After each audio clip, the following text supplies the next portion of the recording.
Hello YouTube, Proxy here, and today I have an interesting MMORPG project to talk about.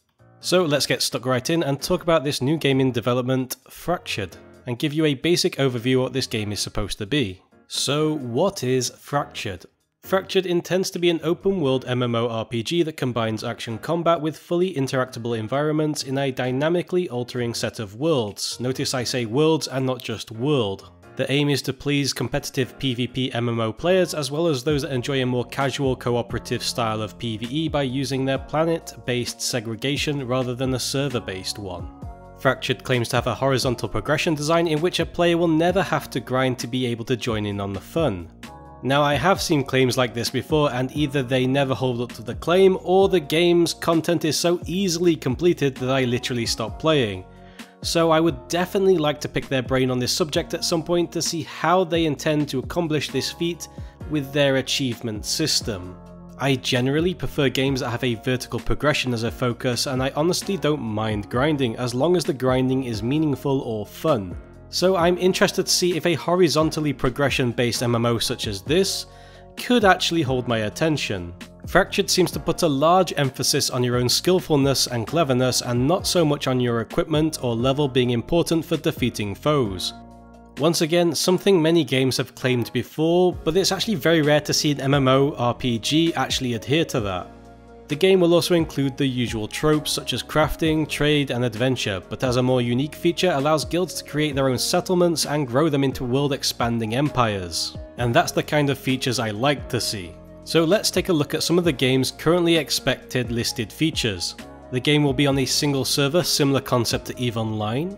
The game will be spread over 3 entire planets and even asteroids, which is unusual for a fantasy game. Contains 5 races: humans, demons, angels, abominations and beastmen, aka friggin' furries.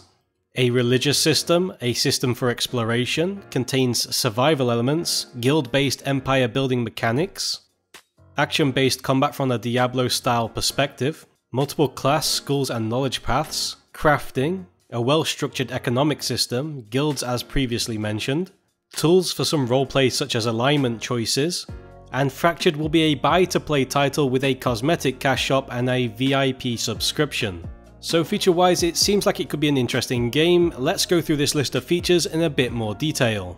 Let's begin with the server setup, the 3 planets and the flagging system as they are somewhat intertwined. So the developers are hoping that by using Spatial OS, players can exist regardless of the location on one server, much like EVE Online. However, they have stated that if it turns out during testing stages that this isn't viable, regional servers will be more than likely. As of right now, due to the one server solution, there are no plans to lock out regions. However, if the technology they use isn't suitable, and regional servers do become a thing, the region locking might be considered. And of course, other issues might result in region locking, such as RMT issues. So Proxy, why are the worlds so important to the server's setup? Well, the player base of the game will be spread over 3 planets and some asteroids, each planet belonging to a designated race with their own set of conflict rules to abide by. Let's begin with Arboreus, home to the Beastman furry race. This planet is for those of you that enjoy PvE, and will offer those that live on it protections against invaders such as demons and also potentially humans also, but to a lesser degree. For humans and demons to reach this planet is no simple task and will require much effort from the invading player, depending on their character's race and alignment. But those that are good or neutral will be able to spend some time here without much threat. However, those of a demonic or evil nature, the planet will not only debuff you to hell and back, but will also cause creatures that are normally passive to turn into aggressive ones, which will hunt you down and kill you. Almost like antibodies fighting off a virus or infection. I guess they kind of stole this idea from the Avatar films to some degree. So as a furry, you can pretty much Care Bear away to your heart's content, as the chance of being ganked, murdered and butchered is extremely low, not impossible, but certainly very low. Then there's a human planet Sendesia, which attempts to balance PvE and PvP aspects, applying strict rules to prevent senseless griefing, while still providing a competitive PvP atmosphere. There is no limitation on who can visit the planet itself, however demons will face some time limiting factors and restrictions. Over time they will lose some of their demonic powers and will be slowly drained of vital energies, which will eventually force them to leave. To put it quite simply, Syndesia will be for those players and guilds that want to enjoy a PvX environment. And finally we have Tartarus, which will be a PvP planet essentially with little to no restriction on PvP, other than safe zones for freshly spawned demons. Other than that, it's a free-for-all zone of mass murder and chaos, where the strong will survive and the weak shall perish.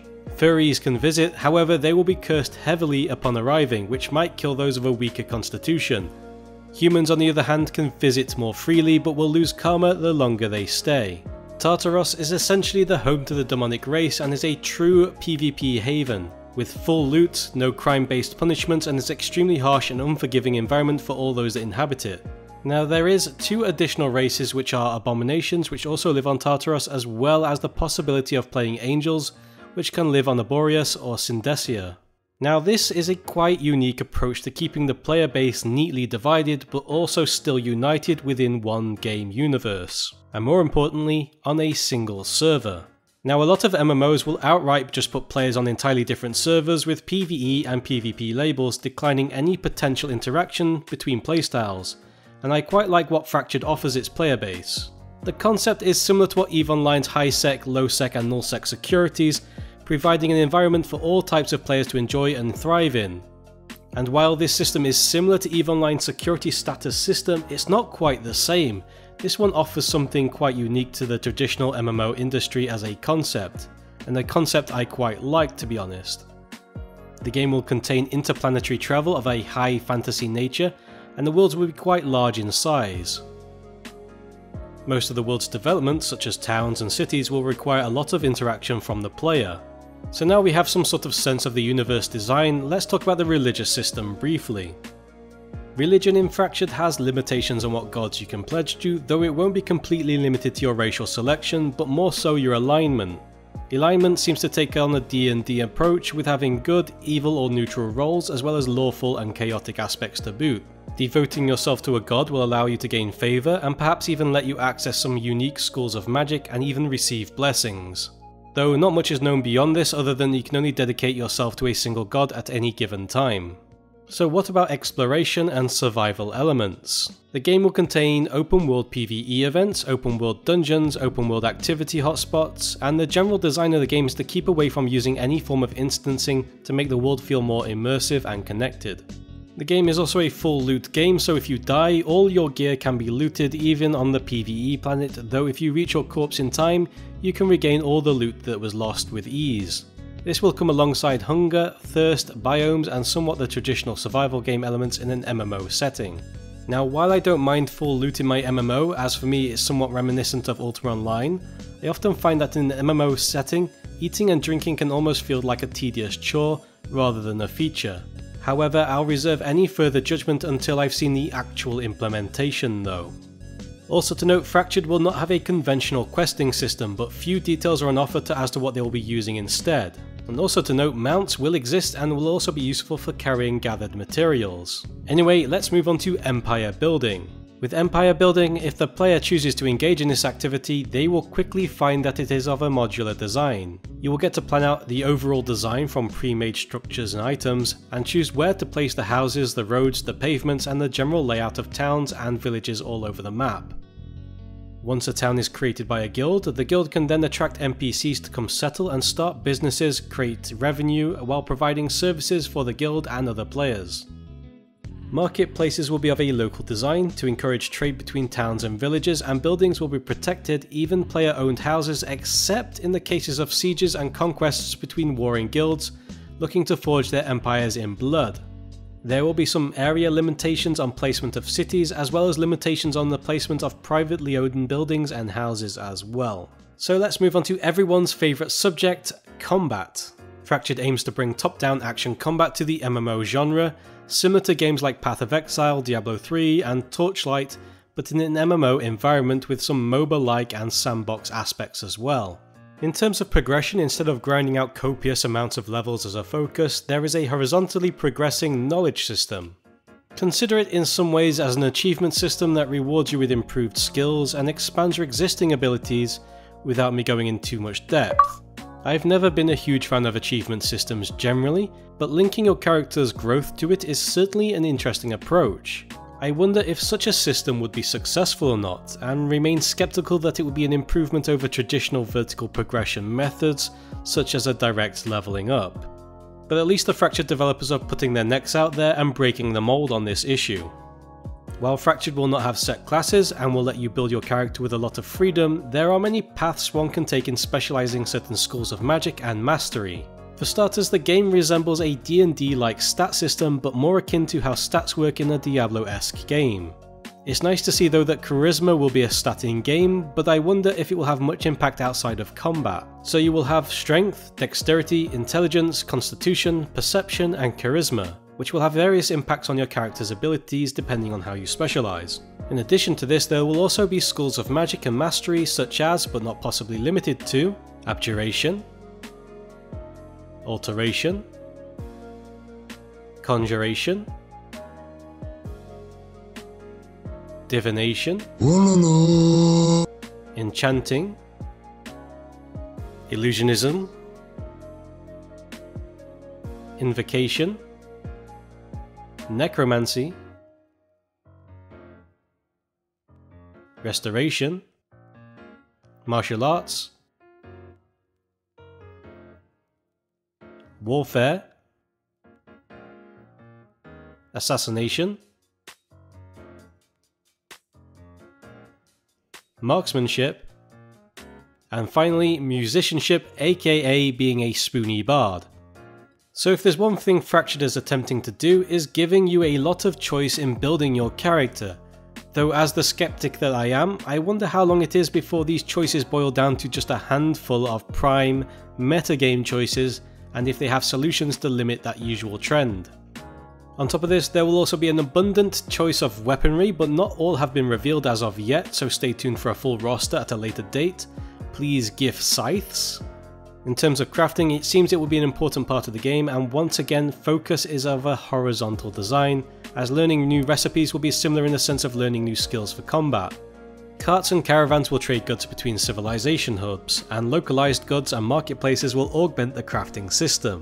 How the crafting system functions beyond this still hasn't been revealed in fine details, so I will await to see what they come up with, but overall I like the design concept initially, as it's similar concept that made me fall in love with Eve, as well as the design that made me interested in another MMO project currently in development, Ashes of Creation.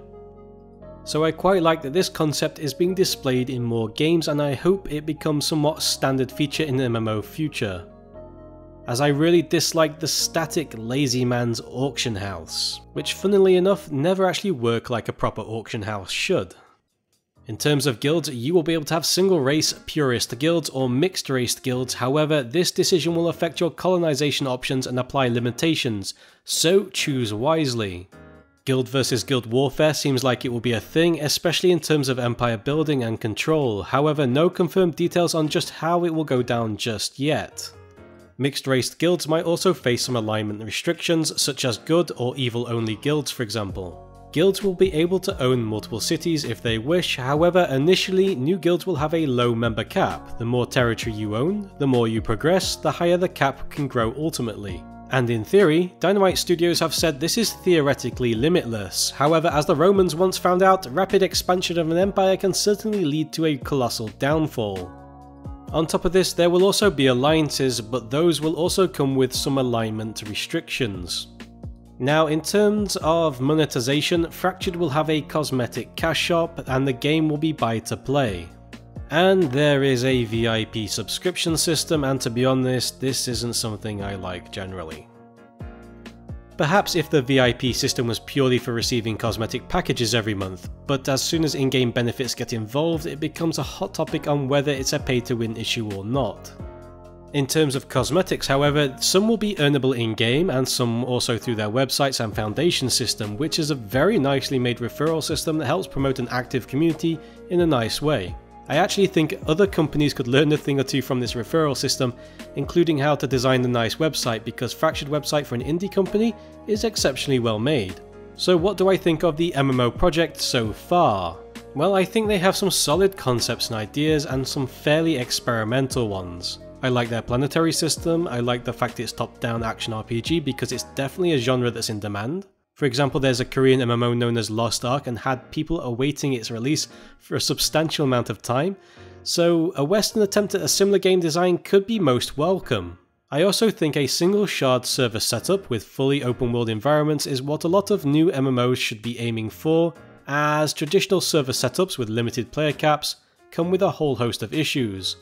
And let's be honest, no one wants to end up on a dead server for 6 months after launch. With various advances in technology, hopefully in the near future, cloud-based servers or single shard solutions become more popular, so we no longer have to worry about being separated from our friends, pre-launch queue issues, or even being put onto a situation where your server gets merged. However, I think the biggest mistake Dynamite Studios have made with Fractured was going to Kickstarter too soon. They really needed to build up a much stronger community and following before even considering launching their Kickstarter project. I've seen so many Kickstarter projects fail over the past few years simply because they thought they had 10,000 or so people following them on Facebook, but in reality there is only a handful that are actually interested and even less that cared to invest money into them. I would really like to see this game hit its Kickstarter goal, which is set currently at $100,000 and they are halfway there. But even if the Kickstarter goal isn't reached, there is only a few days left on Kickstarter, so if supporting this game is something you want to do, I suggest heading over to their Kickstarter page as soon as possible to check out what's on offer. I'll probably do the Kickstarter package review in another video. Now, I don't think I'd drop as much money on Fractured as I have on other MMOs, but I'm quite happy to spend money on a lower tier package just in case this turns out to be what I'm looking for. And with a single shard universe, PvP offerings and top-down action style combat, that might be well something I could get my teeth into for sure. Well guys, I hope you enjoyed my brief condensed overview of what Fractured hopes to be. If you enjoyed this piece of content, don't forget to like, subscribe and leave a comment below. If you wish to support my content, feel free to use my referral link below. However, this is completely optional, and as usual, I will provide an alternate direct link as well. And as always guys, thanks for watching.